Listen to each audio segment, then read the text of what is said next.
लौनीपुरा नाम का एक छोटा सा गांव था। दीपावली का त्योहार करीब आ रहा था, इसलिए पूरा गांव लाइट और चमकीली झालरों से सजा हुआ था। गांव के लोग दिवाली का त्योहार बहुत ही धूमधाम से मनाया करते थे। एक रोज गांव में रहने वाली गीता दिवाली पर घर सजाने का सामान लेने के लिए अपनी बेटी लीला को लेकर बाजार जाती है। बाजार में कई तरह के बम पटाखे देखकर लीला अपनी माँ गीता से उन्हें खरीदने की जिद करने लगती है। माँ, देखो ना, दुकान में कितने सारे पटाखे हैं, मुझे भी थोड़े पटाखे दिला दो ना। एक तो बाजार में दिवाली का इतना महंगा सामान है, ऊपर से तुझे पटाखे चाहिए। दिवाली आई नहीं कि बस पटाखे का रट्टा लगाना शुरू कर दिया। अब एक शब्द पटाखे का मुंह से ना निकालना। ऐसा बोलकर गीता लीला को चुप करा देती है और उसे एक भी पटाखा नहीं दिलाती। घर आकर लीला रोने लगती है और माँ के पटाखे न दिलाने से वो उदास होकर घर से दूर एक बरगद के पेड़ के नीचे बैठकर जोर जोर से रोने लगती है। उसी बरगद के पेड़ पर एक बहुत ही डरावनी चुड़ैल बैठी होती है। वो लीला को रोता देख मुस्कुराती है और बोलती है, आखिर जिसकी मुझे तलाश थी वो तो खुद ही चलकर मेरे पास आ गया। ऐसा बोलकर चुड़ैल एक सुंदर लड़की का रूप लेकर लीला के सामने आती है और उससे बोलती है, अरे मेरी बच्ची, क्या बात है, तुम इतनी जोर जोर से गला फाड़े क्यों रो रही हो? सब बच्चों के पास पटाखे, बस एक मेरी माँ है जो मुझे एक भी पटाखा नहीं दिलाती है। बस इतनी सी बात है। अरे माँ ने पटाखा नहीं दिलाया तो क्या हुआ, मैं तुम्हें बम देती हूँ, वो भी एक बड़ा अनार बम। ऐसा बोलकर वो चुड़ैल अपनी जादुई शक्ति से एक बड़ा सा अनार बम लीला के हाथ में थमा देती है। देखा कितना बड़ा अनार बम है। आपको तो जादू भी आता है दीदी? हाँ आता है, मगर इसके बारे में तुम किसी को बताना नहीं, ठीक है? लीला बड़ा अनार बम लेकर खुशी खुशी घर आती है और अपनी माँ को अनार बम दिखाते हुए उनसे कहती है, माँ, आपने तो मुझे बम नहीं दिलाया, पर देखो एक दीदी ने मुझे कितना बड़ा अनार बम दिया है, अब मैं इसे मजे से जलाऊंगी। लीला, तुम्हें कितनी बार समझाया कि किसी अनजान से कभी भी कोई वस्तु नहीं लेनी चाहिए, मगर लीला अपनी माँ की कोई बात नहीं सुनती और उस बड़े अनार बम को जला देती है। अनार बम को जलाते ही उसमें से रंग बिरंगी फुहार के साथ काफी सारा धुआं भी निकलता है। जैसे अनार बम का धुआं हटता है तो गीता देखती है कि वहाँ पर उसकी बेटी लीला नहीं है। गीता घबराते हुए लीला को सब जगह ढूंढने लगती है, मगर उसे लीला कहीं नहीं मिलती। वहीं दूसरी ओर लीला धुएं के साथ गायब होकर जंगल के एक खंडहर में आ जाती है। खंडहर में अपने सामने चुड़ैल को देखकर लीला बहुत घबरा जाती है। ये मैं कहाँ आ गई? हे भगवान, यहाँ तो चुड़ैल भी है। ज्यादा चिल्लम चिल्ली मचाने की जरूरत नहीं है, सामने तुझे एक बड़ा सा अनार बम दिख रहा है ना, उसी से तुझे बांध कर आसमान में उड़ा दूंगी। ऐसा बोलकर चुड़ैल जोर जोर से हंसने लगती है और वहाँ से गायब होकर फिर से एक लड़की का रूप लेकर गांव में आ जाती है। तभी पास में ही एक सोनू नाम का बच्चा खेल रहा होता है। वो चुड़ैल सोनू को एक बड़ा अनार बम दिखाकर उसे अपने पास बुलाती है। सोनू अनार बम के लालच में उस लड़की के पास चला जाता है। बेटा, दिवाली आ रही है तो तुम्हारा भी मन पटाखे जलाने को करता होगा ना, इसीलिए देखो मैं तुम्हारे लिए कितना बड़ा अनार बम लेकर आई हूँ, इसे जलाने में तुम्हें बहुत मजा आएगा। सोनू अनार बम को देखकर बहुत खुश हो जाता है और बिना कुछ बोले ही वो अनार बम लेकर वहाँ से चला जाता है। अरे सोनू, ये इतना बड़ा अनार किसने दिया? माँ, पहले तो मैं अनार बम जलाऊंगा, उसके बाद बताऊंगा कि किसने दिया। ऐसा बोलकर सोनू अनार बम जलाता है। उसके अनार बम जलाते ही वो भी अनार के धुएं में गायब होकर खंडहर में चुड़ैल के पास पहुंच जाता है। चुड़ैल मर गया, अनार बम में चुड़ैल निकली। चुप, एकदम चुप, अगर ज्यादा शोर मचाए ना तो तुझे अनार बम से चिपका कर आसमान में उड़ा दूंगी। अब तू भी इस लीला के साथ बैठकर मजे कर, मैं अभी आती हूँ। ऐसे बोलकर चुड़ैल अपने शैतान देवता की मूरत के पास जाती है और उसके पास ही में एक बड़ा सा अनार बम रखा होता है। ऐ मेरे मालिक, बस कुछ ही दिनों में मैं अपने लक्ष्य में कामयाब हो जाऊंगी। दिवाली पर मैं 9 बच्चों की बलि देकर इस अनार बम पर इनका खून लगाकर इसे जलाऊंगी, तभी मुझे मेरी खोई हुई शक्ति वापस मिलेगी और उसके बाद मैं और भी ज्यादा ताकतवर हो जाऊंगी। उसके बाद ही मैं इन गांव वालों से अपना बदला ले पाऊंगी।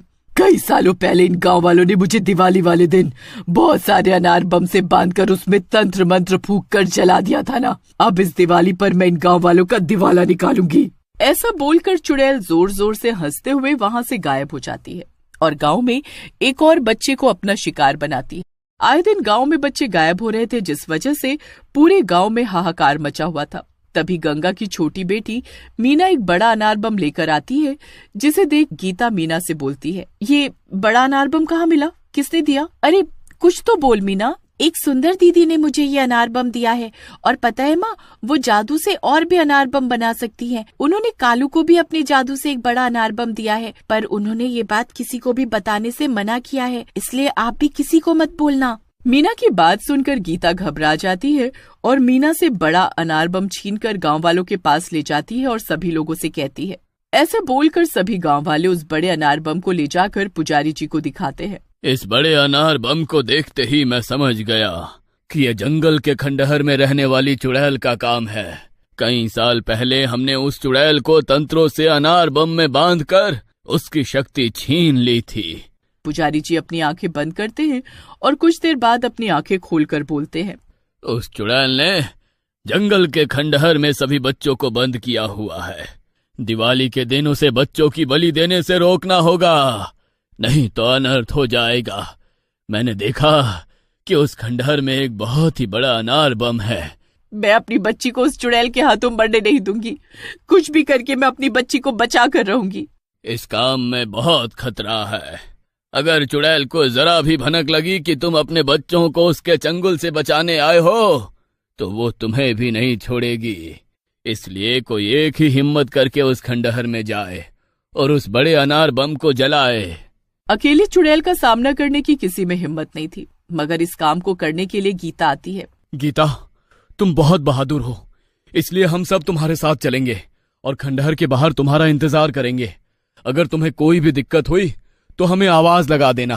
फिर गीता दिन के समय गांव वालों के साथ जंगल के भीतर जाती है और बड़ी बहादुरी के साथ अकेले ही खंडहर के अंदर जाकर देखती है कि सभी बच्चे डरे सहमे एक कमरे में बंद हैं और चुड़ैल अपने शैतान देवता और अपने बड़े अनार बम के सामने बैठकर मंत्रों का जाप कर रही है। उसी वक्त चुड़ैल की नजर गीता पर पड़ती है। चुड़ैल गुस्से से चिल्लाते हुए बोलती है, तेरी इतनी हिम्मत कि तू मेरे खंडहर में आकर मेरी पूजा भंग करे। ऐसा बोलकर चुड़ैल गीता का गला पकड़ लेती है। आज तो तेरा काम तमाम मेरी रानी। तुझे पता नहीं है कि तूने किससे पंगा लिया है। एक चुड़ैल जिसकी शक्तियां एक बेकार से अनार बम में है। ऐसे बोलकर गीता अपने आप को चुड़ैल से छुड़ा लेती है। तेरी शक्तियां तो कई साल पहले ही खत्म हो चुकी है, इसलिए तू मेरा कुछ नहीं बिगाड़ सकती। माँ, इस चुड़ैल को छोड़ना नहीं, इसने हम बच्चों को बहुत डराया है। आज इसकी चटनी बना देना। हाँ सोनू ताई, इस चुड़ैल को बिल्कुल मत छोड़ना। इसे इसी के बड़े अनार बम के साथ आसमान में उड़ा देना। चुड़ैल गुस्से से बोलती है, अरे ओ चिरकुट, तुम्हारी सबकी बड़ी आवाज निकल रही है। इस गीता से तो मैं बाद में निपटूंगी। पहले तुम्हें ही मैं अपने बड़े अनार बम के साथ चिपका कर उड़ा दूं। तभी गीता मौके का फायदा उठाकर चुड़ैल के बड़े अनार बम में आग लगाकर उसे जला देती है। जैसे अनार बम जलता है वैसे वो चुड़ैल भी फुलझड़ी के जैसे जलने लगती है। चुड़ैल जलते हुए बोलती है, गीता, तूने मेरे साथ धोखा किया है, मैं तुझे छोड़ूंगी नहीं। चुड़ैल दर्द भरी आवाज के साथ बोलती है, अरे मर गई, मर गई रे, मर गई। मेरा बदन मेरे अनार बम के साथ जला दिया रे। आए, आए। अनार बम के जलने से उसमें इतनी फुहार निकलती है कि पूरा जंगल रोशनी से जगमगा जाता है। अनार बम के खत्म होते ही चुड़ैल भी भस्म हो जाती है। गीता सभी बच्चों को खंडहर से बाहर निकाल कर लाती है। खंडहर के बाहर खड़े सभी गांव वाले गीता को सभी बच्चों के साथ देखकर बहुत खुश हो जाते हैं। सोनू अपनी माँ को देखकर उसके गले से लग जाता है। माँ, आज के बाद मैं कभी भी किसी अनजान से कोई चीज नहीं लूंगा। मेरा बच्चा, मेरी जान, तुझे जिंदा देखकर मैं बहुत खुश हूँ और तुझे किसी अजनबी से कुछ भी लेने की जरूरत नहीं है। तेरी माँ तुझे सब दिलाएगी। माँ, आप सच में बहुत बहादुर और ताकतवर हो। मेरी बच्ची, ये ताकत तो मुझे तुझसे ही मिली है। अब इस दिवाली में तुझे ढेर सारे पटाखे दिलाऊंगी। सभी लोग गीता की हिम्मत की दाद देते हुए गांव वापस आ जाते हैं। चुड़ैल से छुटकारा पाने और सभी बच्चों के घर वापस लौट आने की खुशी में पूरे गांव में दिवाली का त्योहार बहुत ही खुशी और हर्षोल्लास के साथ मनाया गया। आखिरकार बुराई पर अच्छाई की ही जीत हुई।